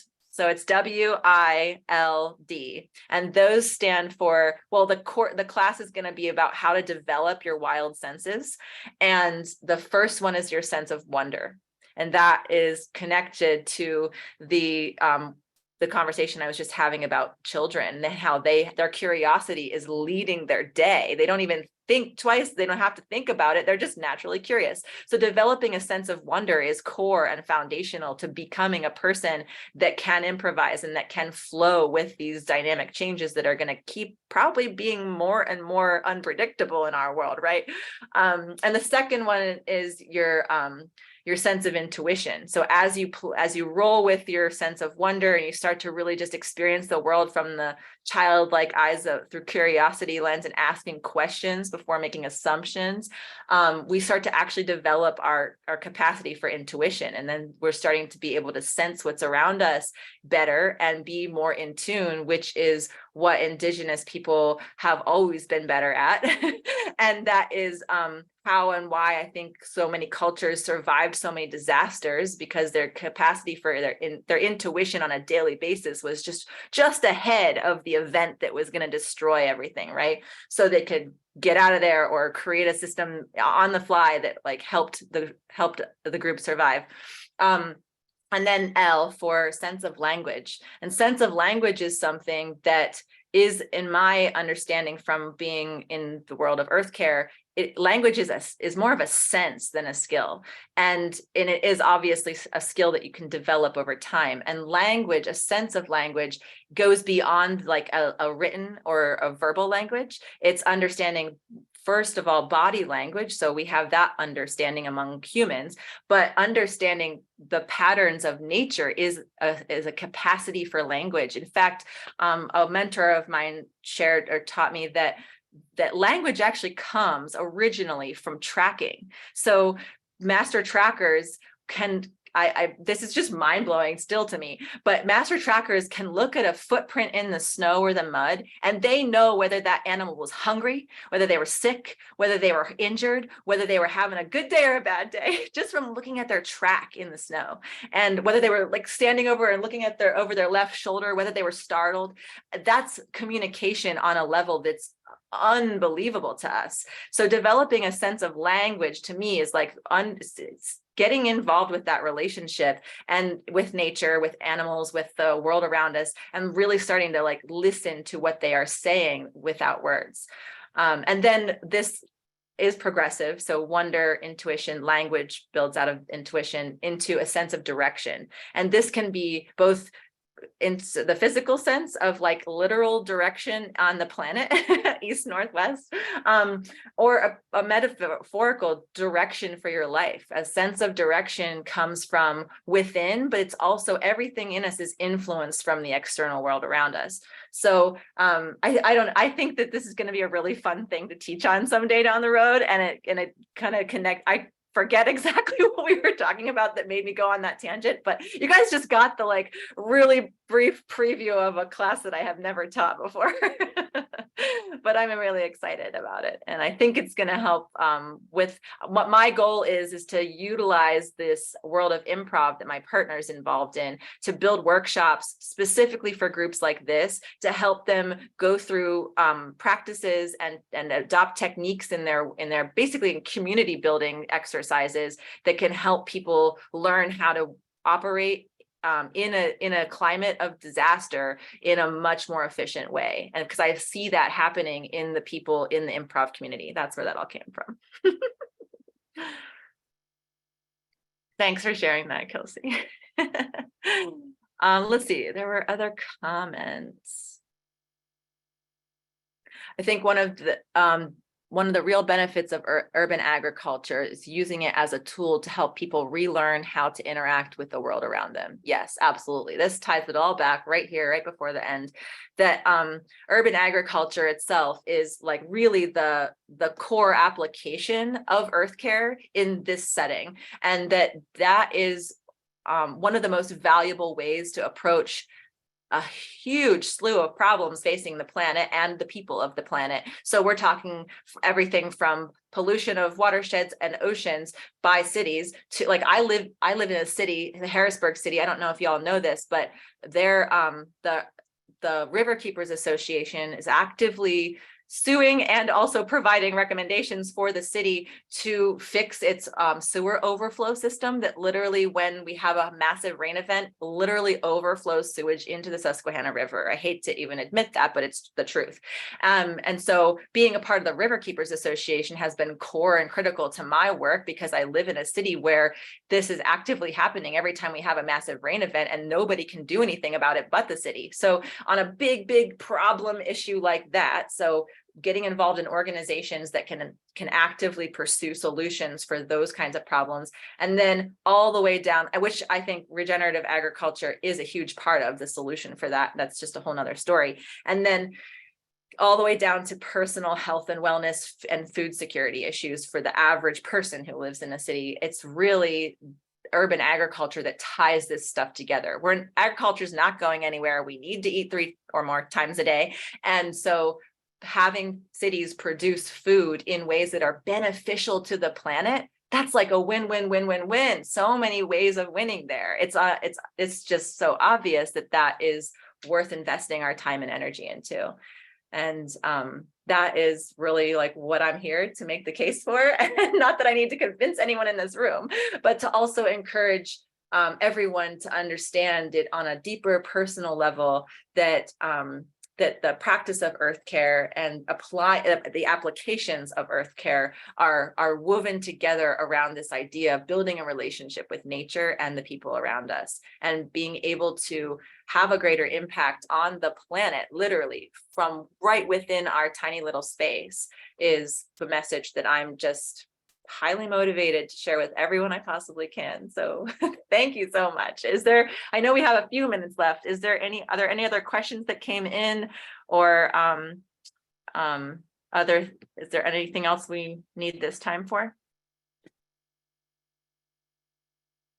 So Kendra, I had encouraged folks in the chat to go ahead and turn on their video and unmute if they have questions. And I'll just do that again.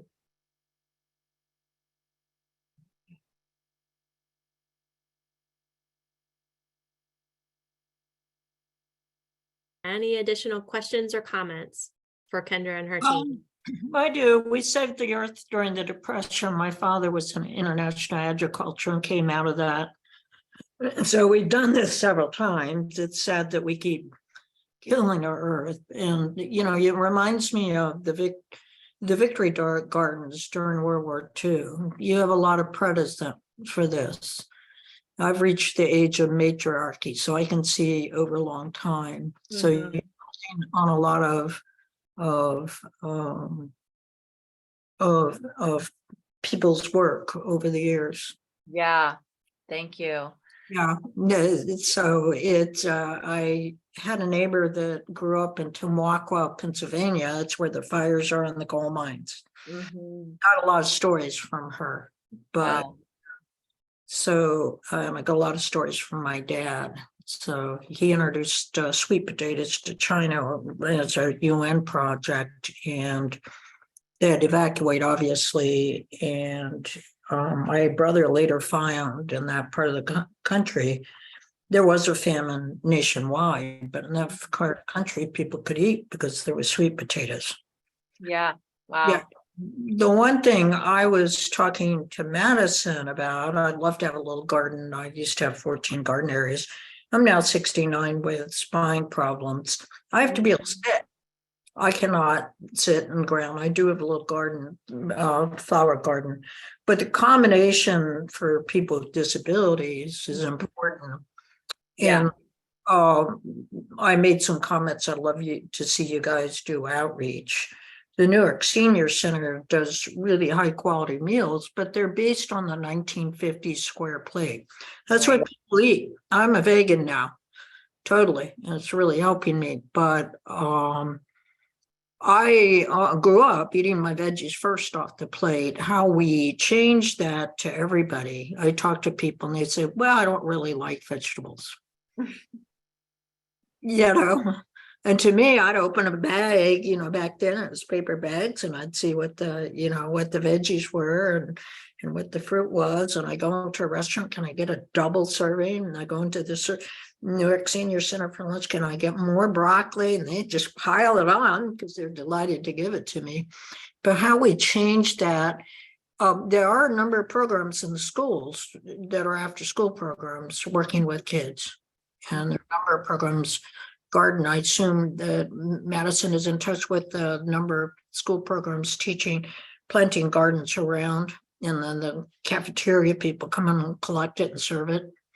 So I hope, you know, Madison's involved in that. So, you know, there's a lot of effort. It's like a tipping point. I love your mention of Victory Gardens, and that brings me back to an era of being in this business, in this work, when COVID first hit, and getting like a surge of requests to build gardens for people. It was incredible. And so we just spent that whole little chapter of, that first spring, right? Running around outside, building garden boxes and beds all over our area. And it was really inspiring. It kept us going, you know, it was amazing. And it was actually a really beautiful time, despite the darkness of that whole experience for everyone. of seeing people get back involved with the earth because of a number of different avenues that you've mentioned, food security, abilities, etc., and bringing that home into their own spaces, or being able to visit community gardens and experience something that in other aspects of our lives we felt limited by interactions.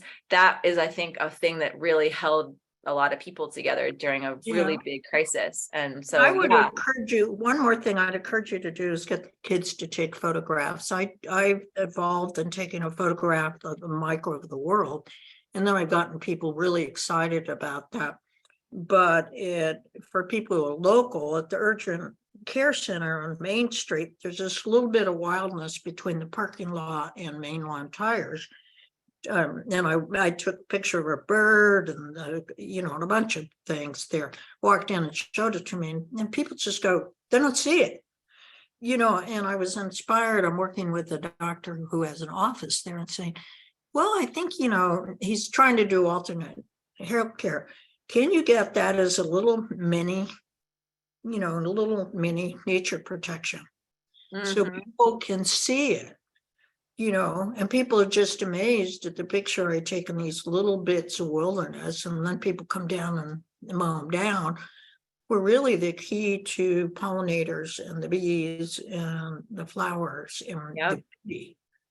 Those little strips are incredible. We've done a number of hell strip conversions to pollinator gardens, and they are some of the most productive and thriving, beautiful spaces. I love that. Yeah, it inspired me, but I'll push that concept. I'm busy with pushing services for survivors of long COVID. I'm a long COVID survivor. So this would have been my heart, but I have other things. So I'm really excited you're doing this, because I think it's all connected. Yeah, for sure. Certainly. Does anyone else have another quick question before the very end? I'm happy to stay a few minutes if there is. Chris, I see you talking, but you have to unmute. I just want to know, I spent a lot of time driving through Harrisburg, walking along the river in Harrisburg. Did you see the peregrines downtown? Oh, yeah. Yeah. So I don't think that was one of those over the river. But the other thing that got me thinking, I have fished up in Lycoming County, all the way up to the head of a little creek. And I know exactly the path it follows down to the Chesapeake. And I did that with my daughter when she was very young, and now she's going to be 48, but she has her own boat. And now she goes out into the Chesapeake. And I was thinking about that. She first went up there when she was 12 months old. So it's kind of neat to know, and I'm sure it was cleaner when she was 12 months old, but to think about that path. And we're all passionate gardeners. I live in an HOA and I push the limit. I haven't been here very long, but I'm finding ways. And I really enjoyed this, really opened my eyes about a lot of things. So thank you. Thank you. I don't know if you're still in Harrisburg or Dillsburg, but I have friends in both. So. Oh, yes. I spend time in both places. Yeah. I looked up your address. Yeah. Oh, thank you. Anyway, great talk. Thank you so much. Glad Carrie pushed it. Thanks, Carrie. Thank you all so very much. Thanks, Chris. All right, I think with that, we are at 8:01. So if I can get everyone to join us in a big round of applause for Kendra and her team for the wonderful time that we've spent this evening, all the inspiration. So thank you very much. Yay. Lots of food for thought as we head, spring will be here before we know it. So we start planning now for it. And so thank you on behalf of the whole coalition for spending the evening with us. Yes, thank you all so much. Thank you, Kendra. And one more reminder that probably not tomorrow, but maybe, but definitely early next week, we will send a follow-up email, and it will include all of the information that's been shared this evening. Plus, we really want your feedback. So please complete the evaluation, which will be relatively short. We look forward to hearing next Urban Ag session for Delaware Ag Week for next year. Yay. Thank So, and you. hope- Thanks for organizing. Thank you. March 15th, you. the quarterly meeting. Find it at deufc.org. So that's my last plug, I promise. So have a good night, everyone. Enjoy the weekend. Thanks, All Maddie. right. Thanks, Carrie. Thank Good you. night. Bye, guys. Good night, Bye. everyone.